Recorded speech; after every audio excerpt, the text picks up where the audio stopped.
Ich werde zu dir in einem tieferen Teil von dir sprechen. Dem Teil von dir, der du warst, bevor du auf die Welt kamst. Dem Teil von dir, der du sein wirst, nachdem du diesen Ort verlassen hast.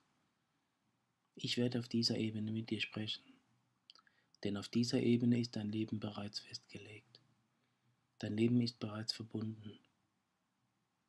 Dein Leben ist bereits wahr. Ich spreche auf einer tieferen Ebene, sodass dein denkender Verstand, dein weltlicher Verstand mit der Zeit mit dem tieferen Verstand in dir verbunden werden kann. Und wenn das geschieht, wirst du komplett sein. Aber komplett zu sein bedeutet nicht, dass du damit fertig bist, hier zu sein.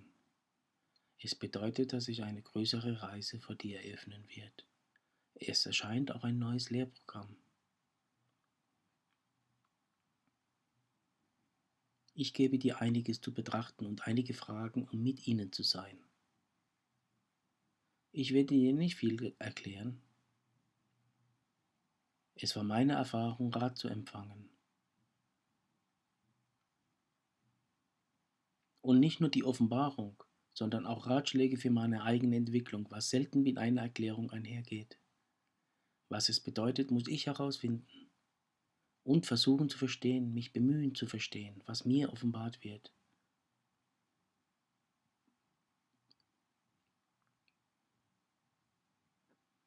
Hier wirst du nicht einfach nur geführt. Du musst die Person auf dem Boden sein, die die Mission ausführt. Sowohl inspiriert als auch weltklug, mit einem Fuß an jedem Ufer, realistisch in der Welt und tief verbunden jenseits davon. Dann wird dein Leben wie eine Brücke, über die Großes passieren kann. Du wirst zu einem Kanal vom Himmel. Auch wenn du ein gewöhnlicher Mensch zu sein scheinst, der in der Menschenmenge verloren ist, kein Glanz, keine außergewöhnlichen Fähigkeiten, die die meisten Leute sehen würden, kein Ruhm,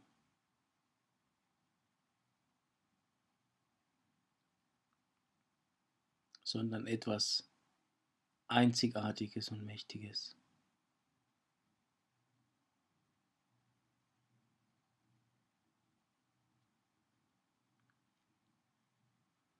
Kenntnis ist der tiefere spirituelle Verstand in dir, der größere Teil von dir.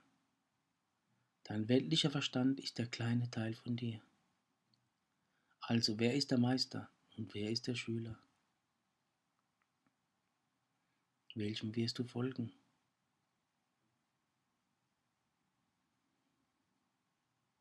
Dabei hast du nur zwei Möglichkeiten, wirklich.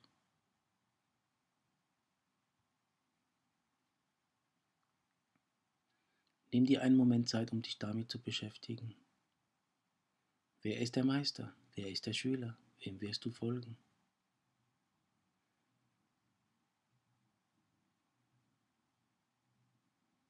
Keine Frage, die du für alle Zeiten beantworten kannst, denn jede Situation stellt sich von selbst ein. Stell dir diese Frage. In Bezug auf diese Entscheidung oder diese Verpflichtung oder diese Aktivität, wofür entscheide ich mich, was ich zu tun habe? Denn Kenntnis entsteht mit dem Bedürfnis. Wenn du sie brauchst, aber nicht ganz sicher bist, dann wird Kenntnis auf dich warten. Wenn du sie wirklich brauchst, wenn du die Notwendigkeit siehst, wenn du das Gefühl hast, dass du ohne sie nur raten kannst, triffst du große Entscheidungen, aber du redst nur. Du kannst die Notwendigkeit sehen. Welcher wirst du folgen? Weiter. Innere Stimmen, tiefe Gefühle, Zeichen, Botschaften. Welche von ihnen ist wahr? Woher weißt du das? Es gibt viele Kräfte, die in deinem Verstand sprechen können, auf eine Art und Weise, die man nicht sehen kann. Welche ist wahr? Woher weißt du das?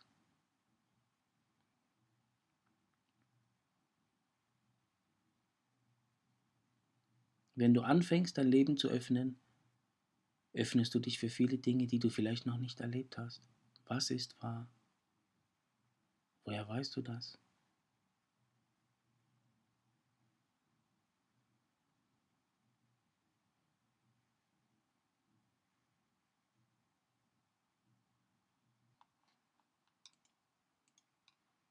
Früher war ich sehr neugierig auf diese Dinge und hatte das Gefühl, dass ich es wirklich wissen wollte.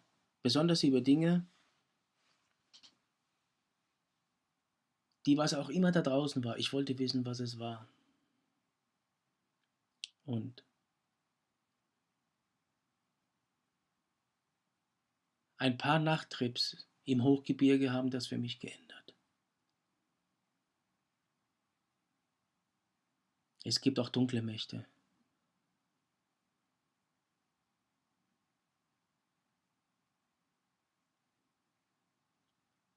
Der Verstand will Antworten und fordert viele Antworten.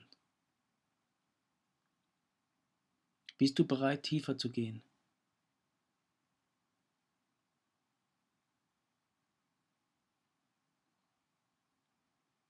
Geduldig? Große Wahrheiten, wo offenbaren sich dir nie ganz. Nur in Stufen. Und wenn du bereit bist, diesen Stufen zu folgen und deinen Teil dazu beiträgst, wird dir mehr gegeben.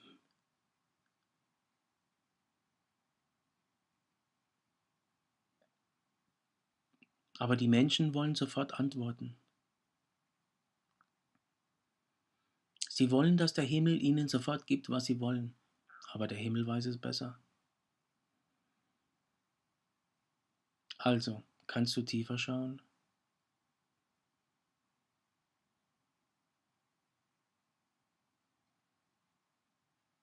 Und was ist die Wirklichkeit?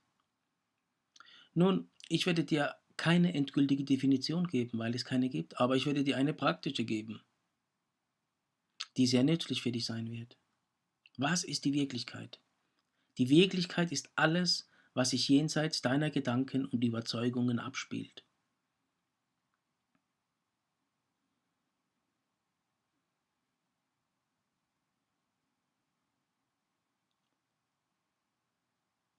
Die Wirklichkeit ist alles, was jenseits deiner Gedanken und Überzeugungen geschieht.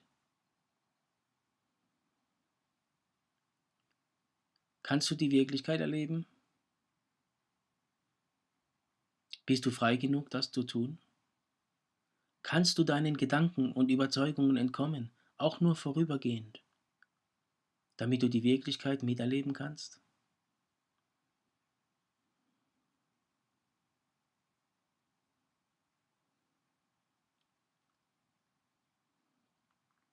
Das sind schwierige Fragen.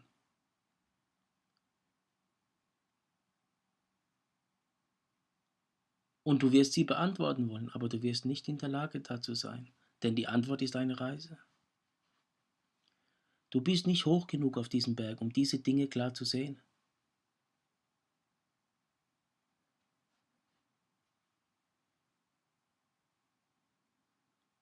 Zeit ist ein großes Kapital im Leben. Wie wirst du sie zubringen? Wie wirst du sie verwenden? Wenn du wüsstest, wie wichtig dein Leben wirklich ist, ohne jegliche Großartigkeit oder Schutzbehauptung, wie wichtig dein Leben wirklich ist, würdest du nichts davon verschwenden wollen. Oh, Momente der Frivolität, natürlich. Unbeschwerte Momente, natürlich. Aber du würdest nichts verschwenden wollen.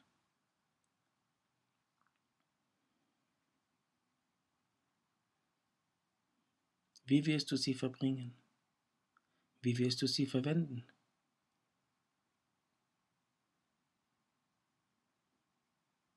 Du bist jetzt 20, bevor du dich versiehst, bist du in den 30ern. Du bist jetzt 30, bevor du dich versiehst, bist du in den 40ern. Und dann in den 50ern und dann in den 60ern.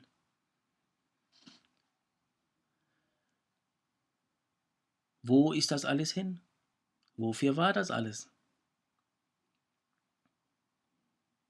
Zeit ist also ein Thema. Sie sollte ein Thema sein. Sei objektiv in Bezug auf dein Leben und das andere. Es ist schwer. Kannst du eine Person oder eine Situation ansehen, ohne zu unmittelbaren Schlussfolgerungen zu kommen, Urteil und Bewertung aufzugeben, vielleicht für immer?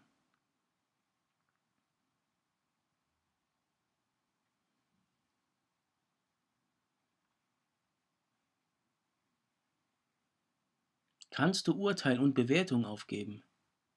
Die Menschen haben eine Antwort auf jede neue Sache, die auftaucht, parat. Deshalb erleben sie auch nicht. Deshalb sehen sie die Realität nicht. Sie sehen nur sich selbst oder das, was sie denken. Für sie geht es im Leben darum, zu bestätigen, was sie denken. Sie sehen also nichts.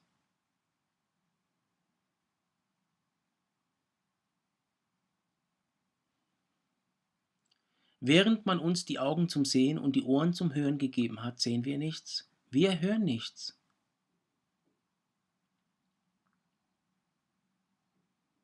Das ist, als ob der Verstand wie ein Gefängnis wäre, obwohl es eigentlich ein Vehikel der Kommunikation sein soll.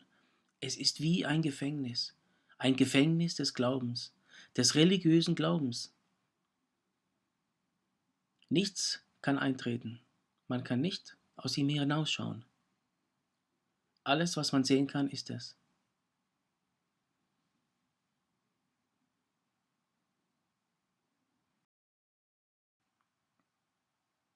Alles, was du tust, ist Übung. Jede sich wiederholende Sache, die du tust, ist eine Form von Übung und Verstärkung. Übung macht nicht vollkommen, sondern dauerhaft.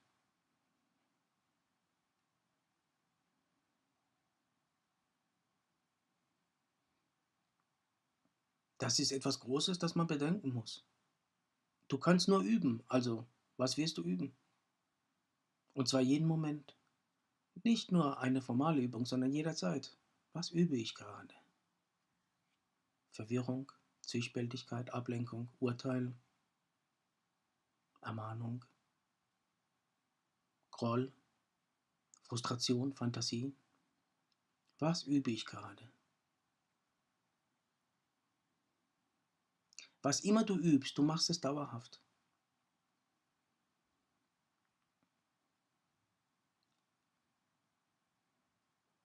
Dieser Verstand, den wir haben, wird es dir ermöglichen, zu sehen und zu kommunizieren. Oder er wird dich daran hindern, zu sehen und zu kommunizieren. Wie wirst du üben? Was wirst du üben? Da ist noch mehr.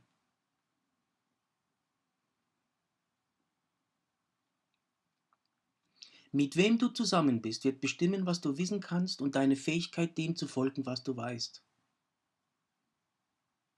Also, mit wem bist du jetzt zusammen und was ist ihr Einfluss auf dich?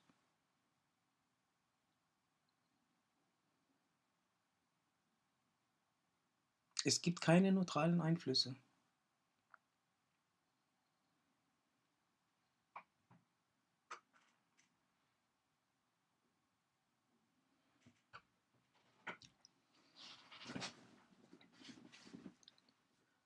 Mit wem du zusammen bist, wird bestimmen, was du wissen kannst und die Fähigkeit, dem zu folgen, was du weißt. Zwei verschiedene Dinge, die miteinander in Beziehung stehen. Mit wem bist du zusammen und was ist ihr Einfluss auf dich?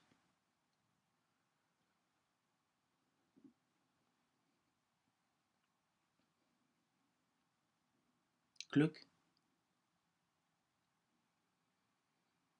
Glück ist das Ergebnis von Dingen, die du tust. Es ist kein Ziel. Das Ziel des Lebens ist nicht das Glück. Warum? Wenn das Ziel deines Lebens Glück ist, dann macht dich das abhängig von allen Formen der Überredung und Verführung in der Welt.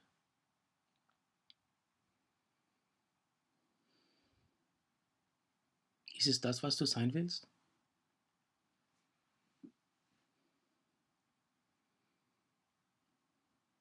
Glück ist das Ergebnis von Dingen, die man tut. Es ist kein Ziel. Ich meine, versuchst du die Trennung funktionieren zu lassen? Die Menschen arbeiten sehr hart daran, aber es funktioniert nicht wirklich. Und je eher du herausfindest, dass es nicht funktioniert, desto eher kannst du anfangen, dich davon zu befreien. Eine hoffnungslose Aufgabe, eine sinnlose Beschäftigung. Viel Leben, viel Erfahrung, aber nichts verwirklicht, nichts bekannt, sehr wenig von Bedeutung getan. Oder permanente Folge. Ein normales Leben zu führen.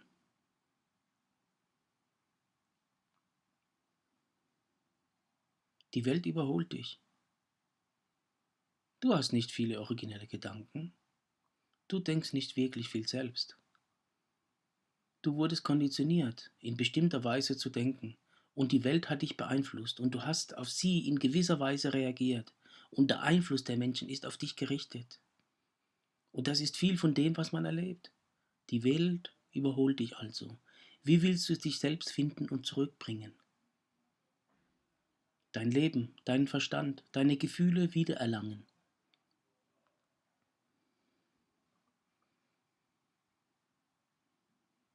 Ob du ein Konformist oder ein Rebell bist, wird dich die Welt beherrschen. Deine Gefühle, deine Gedanken, deine Emotionen, dein Verhalten, deine Einstellungen. Wie wirst du dich selbst finden und zurückbringen?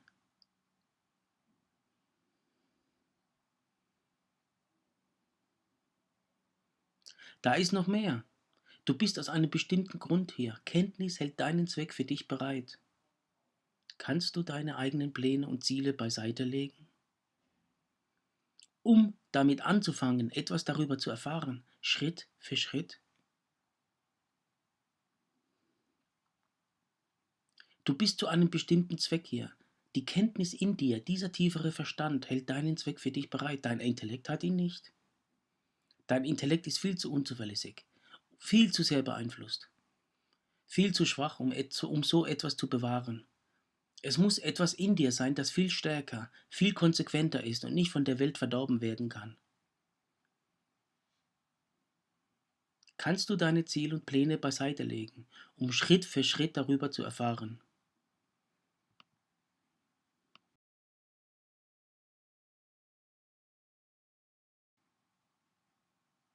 Die Kenntnis in dir hat die Antwort auf dein Leben. Und doch ist die Berufung in der Welt. Kannst du diese Berufung spüren, damit die Antwort aus dir herauskommt?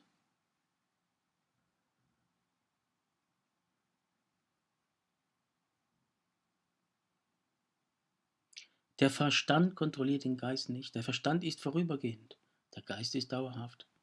Wo ist also die Macht?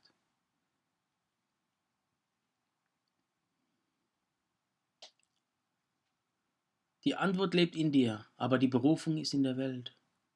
Du musst zurück in die Welt kommen.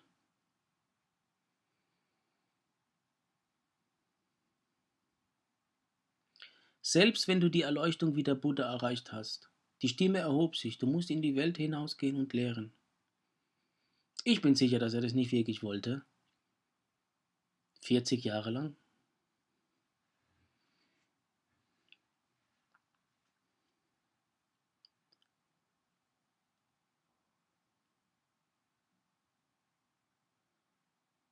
Dein Leben ist eine kostbare Gelegenheit, die Kenntnis zu entdecken und auszudrücken.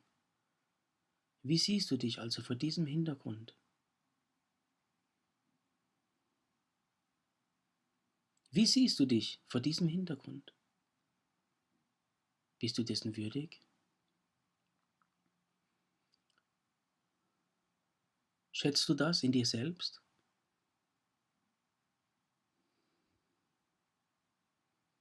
Kenntnis schätzt dich, Gott schätzt dich, der Himmel schätzt dich. Schätzt du dich selbst so sehr, dass du diese große Chance annehmen kannst?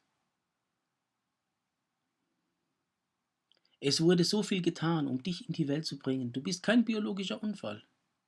Du wurdest auf eine Mission hierher geschickt. Aber die Mission bewahrt die Kenntnis, nicht du persönlich.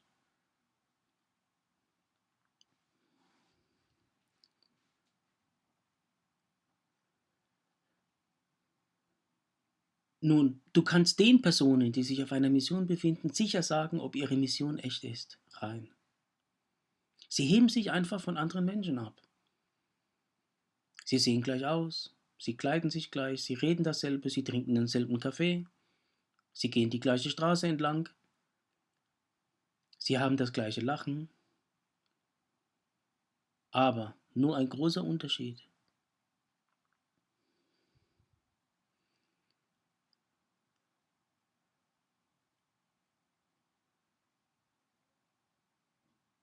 Wie siehst du dich in diesem Zusammenhang? Wie kannst du dich selbst verurteilen, wenn du nicht einmal weißt, wer du bist? Die neue Botschaft stellt diese Frage in den Schritten zur Kenntnis. Wie kannst du dich selbst beurteilen oder verurteilen, wenn du nicht einmal weißt, wer du bist? Und wenn du viele Fehler im Leben machst? Na ja, natürlich, wenn du keine Kenntnis hast, um dich zu führen, wirst du viele Fehler machen im Leben. Dein Leben wird willkürlich sein. Du wirst das versuchen, du wirst auf dies stoßen, du wirst auf das stoßen. Du kannst sagen, es ist alles höherer Zweck, du kannst sagen, es ist alles perfekt, aber die Wahrheit ist, du bist wie ein Flipper in einem Flipperautomaten, der von allem abprallt, was dich aktiviert. Natürlich ist dein Leben voll von Fehlern und schlechten Entscheidungen und nutzlosen Bemühungen und Leiden und Verwirrung und Bestürzung und Fantasie und Ruhm und was auch immer. Aber wie kann man sich selbst beurteilen, wenn man nicht einmal weiß, wer man ist? Ohne Kenntnis kann man nicht wissen, wer man ist. Du bist nur eine Persönlichkeit, du bist ein Produkt der Kultur. Ich meine, du bist immer noch sehr wichtig, weil dein persönlicher Verstand sehr wichtig ist. In der richtigen Beziehung zur Kenntnis und zur Welt. Aber ohne Kenntnis wanderst du umher. Du wanderst umher. Und was ist Religion ohne Kenntnis? Sie neigt dazu, wahnhaft zu werden. Heldenverehrung und fantastische Einschätzungen der Vergangenheit und der Zukunft und Erlösung und Glauben und Mahnung und Unterdrückung.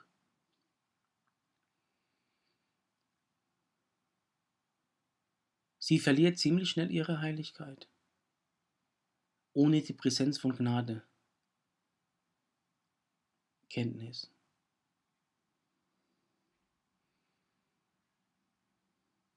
Wecken diese Fragen, die ich gestellt habe, tiefere Gefühle in dir?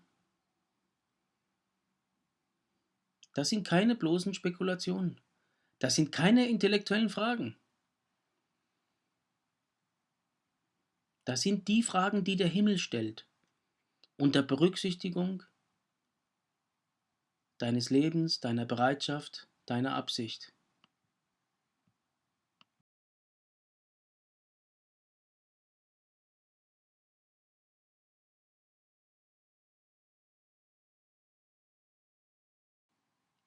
Das sind die Fragen, die du in dein eigenes Leben einbringen kannst. Und das wäre wirklich produktiv, wenn man das kann. Und versteht, dass es nicht die Antworten sind, nach denen du suchst. Das ist Erfahrung. Antworten sind für Dummköpfe. Entschuldigung. Aber das ist, was Lao Tse vor 2500 Jahren sagte. Die Antworten sind für Dummköpfe. Das übersetzte Wort war Dummköpfe. Also, was wir heute Abend hier präsentieren, ist das bemerkenswerteste Geschenk des Lebens. Und du hast die Antwort in dir. Aber diese Antwort ist nicht für dich bestimmt. Du wirst eine Verbindung von deinem denkenden Verstand zu dem tieferen Verstand in dir aufbauen müssen. Und du weißt nicht, wie man das macht. Deshalb hat der Himmel es dir in den Schritten zur Kenntnis gegeben. Wisst ihr, wenn Menschen meditieren, meine ich, dass sie meistens nur nach Antworten suchen. Gib mir Antworten, gib mir die Erkenntnis, gib mir hohe Erfahrung. Das ist keine spirituelle Praxis. Spirituelle Praxis ist der Aufbau von Verbindungen. Zu lernen, wie man seinen Verstand beruhigt, wie man zuhört, wie man schaut, wie man sieht, damit du die Realität in dir selbst und in anderen bezeugen kannst. Zu handeln mit dem, was du weißt, statt darüber nachzudenken und später vielleicht irgendwann mal einzudringen, aktiv zu werden. Das ist kein Rückzug aus dem Leben, das ist eine Auseinandersetzung mit dem Leben, das ist keine Himmelfahrt. Du wirst sie haben, aber du willst sie nicht wirklich, weil deine Arbeit hier nicht getan wurde. Also, es geht nicht darum, über das Leben hinauszuwachsen und alles mit Mitgefühl zu betrachten. Die Personen, die die Reise gemacht haben, denken nicht so. Es klingt gut, aber es ist das Zeug für Geschichten.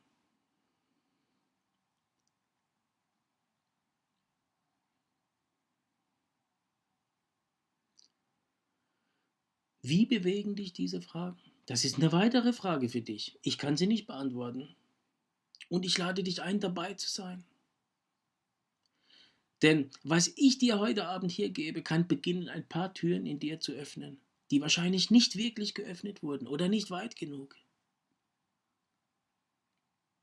Sie sind Teil einer tiefen Bewertung deines Lebens und deines Geistes, die von einem Ort des Dienens und des Mitgefühls kommen, weil die erste Arbeit des Himmels mit dir darin besteht, dich wieder zusammenzusetzen.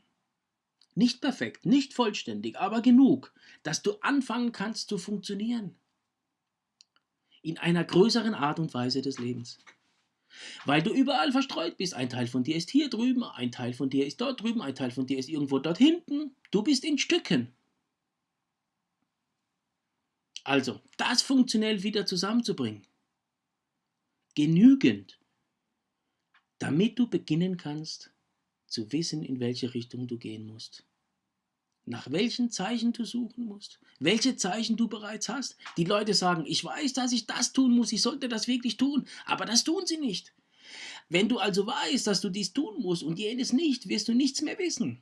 Der Himmel sagt, naja, das können sie nicht machen, also schlummert die Kenntnis in ihnen. Das können sie nicht machen. Sie wollen Leben, Zweck und Sinn, aber das können sie nicht. Was? Was sehen wir uns hier an? Diese Person kann das nicht tun, aber sie will das. Jetzt? Als ob du eine Kreditkarte hättest und du könntest es einfach bekommen. Also, das ist eine Reise. Und du musst mit einem tieferen Bedürfnis auf diese Reise gehen.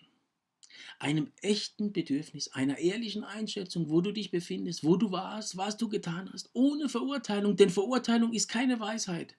Verurteilung ist einfach. Sehen und verstehen ist nicht so einfach. Du musst wissen, wo du warst, um zu wissen, wo du bist, auch heute noch. Aber die Menschen wollen nicht wissen, wo sie gewesen sind. Sie wollen einfach weiter voranschreiten. Ich werde einfach weiter vorwärts gehen. Ich will nicht zurückgehen. Ich will nicht zurückschauen. Ich möchte vorwärts gehen. Sie müssen zurückgehen. Das ist Teil der umfassenden Bewertung. Und sie kann irgendwie schmerzhaft sein. Aber du musst wissen, wo du warst. Denn das ist Teil deines Weisheitstrainings. Wenn du wissen willst, was du im Leben tun sollst, musst du wissen, was du nicht tun sollst. Der erste Teil des Weisheitstrainings ist, was nicht zu tun ist. Der erste Teil des Wissens, wer du bist, ist zu wissen, was du nicht bist. Siehst du, was ich sage? Das ist eine große Bewertung. Und deshalb halten wir diese Besinnungstage für dich. So kannst du dich selbst in größerem Licht sehen und die Erfahrungen, die du auf diese Weise mit dir selbst gemacht hast, anerkennen. Um zu beginnen, die Tatsache zu ehren, dass dein Leben versucht, sich zu entwickeln, dein wirkliches Leben. Auf jede Aussage, die ich machen könnte, folgt also eine Frage. Denn die Frage ist, welche Erkundung du machen musst. Die Handlung, die du tun musst, die Übung, die du zu tun hast. Weißt du, niemand wurde jemals aus Versehen weise, okay?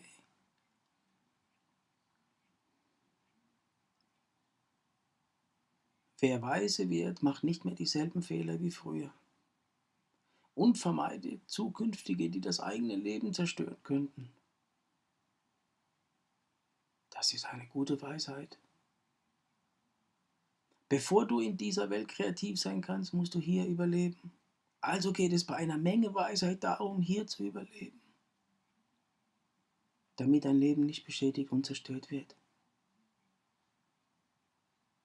Also, all diese Dinge, die ich euch heute Abend präsentiere, Aussagen, die Fragen, alles, was wir präsentieren, erfordert eine tiefere Ehrlichkeit in dir. Es geht nicht darum, was du willst. Es geht nicht darum, was du nicht willst. Es geht darum, was real ist und was wahr ist. Was du wolltest, hat dich nicht glücklich gemacht. Wirklich, nicht sehr lange, vielleicht vorübergehend. Aber es ist nicht von Dauer. Es reicht nicht tief genug in dich hinein. Also, willst du nicht in die Zukunft investieren, in Sachen, die so wenig bringen? Richtig, richtig, richtig.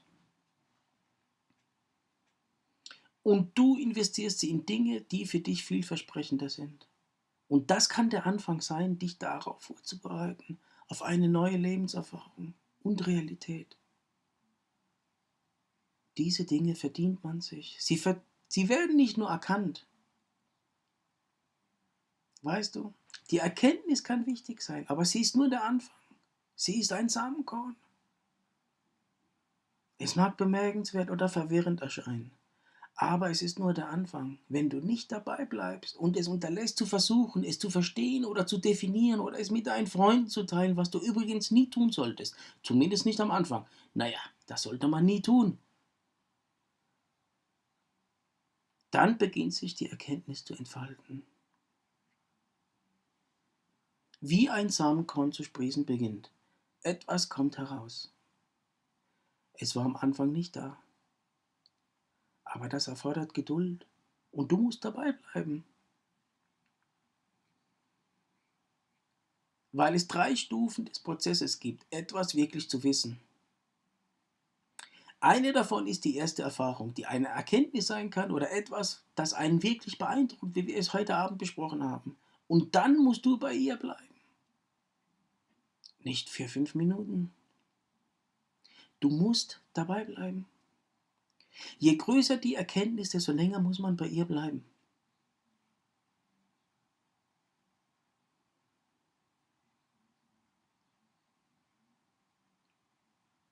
Es wird zu Taten führen. Irgendwann einmal. Oder zu viele Aktionen, wenn sie groß ist. Jetzt ist die Erkenntnis im Moment, dem Bus aus dem Weg zu gehen. Also musst du sie erlangen, dabei bleiben und dich bewegen. Okay? Und es gibt viele Lebenssituationen, in denen das sehr spontan ist, aber wir reden jetzt von etwas Größerem. Der Himmel muss wissen, dass du zuverlässig bist und beständig. Was etwas ist, was keiner von uns am Anfang wirklich hat. Wir müssen dies entwickeln, richtig?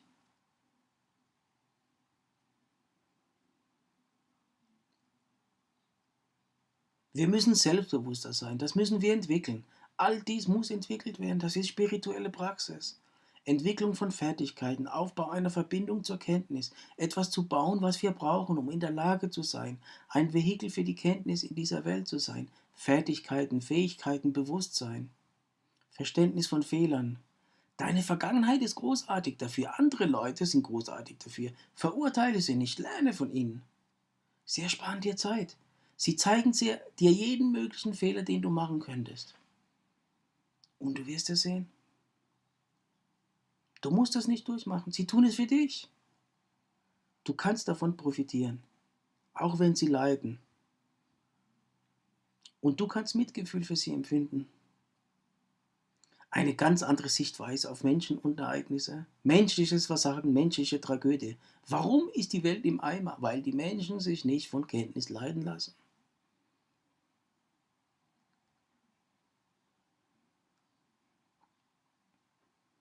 Grundsätzlich. Ohne Kenntnis ist das die Welt. Das ist, du weißt schon, wie das Leben ohne das ist. Also gab ich dir diese Ideen, diese Fragen, bei denen du bleiben solltest. Und ich ermutige dich, bei ihnen zu bleiben. Möge die Präsenz mit euch sein. Nasi Novare Koram.